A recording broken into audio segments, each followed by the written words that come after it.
ফের জয়ের মুকুটে আরও একটি পালক ঝুলল কালার জলপরী সায়নী দাসের মুকুটে। এবার ষষ্ঠ সিন্ধু জয় করল সে। স্পেনের গিব্রাল্টার সিন্ধু সাঁতরে পেরিয়ে মরক্কোয় শেষ করে সায়নী।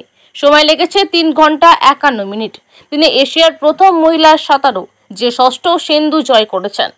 গতকাল 18ই এপ্রিল আমি ষষ্ঠ সিন্ধু অর্থাৎ দ্য স্ট্রেট অফ জিব্রাল্টার 3 ঘন্টা 51 মিনিট সময় নিয়ে পার করেছি। আর এই চ্যানেলটা পার করতে ভীষণভাবে সাহায্য করেছে জিব্রাল্টার সুইমিং অ্যাসোসিয়েশন এবং তার সাথে আমার টিম, যেখানে ছিলেন আমার বাবা এবং আমার কোচ ডক্টর তপন কুমার পানিগ্রাহী।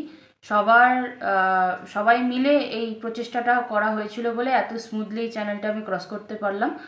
আর কালকে আমরা 3 জন সাঁতারু একসাথে সাঁতার শুরু করেছিলাম, তবে শেষ করতে পেরেছি 2 জন, আমেরিকার রায়ান উৎসুমি এবং ইন্ডিয়ার থেকে আমি।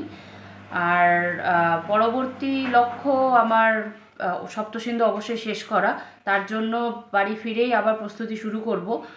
আর এখন পারমিশনের অপেক্ষায় আছি। যদি পারমিশন পাই তাহলে পরের বছর অথবা 2027 সালে আমি জাপানের স্ট্রেট অফ সুগারু ক্রস করার পরিকল্পনা রয়েছে। আর এই চ্যানেলটা ক্রস করতে পেরে আমি ব্যক্তিগতভাবে ভীষণ খুশি, কারণ যে টাইমিং আমি ভেবেছিলাম তার থেকে অনেক বেটার টাইমিং নিয়ে আমি the strait of Gibraltar cross করেছি।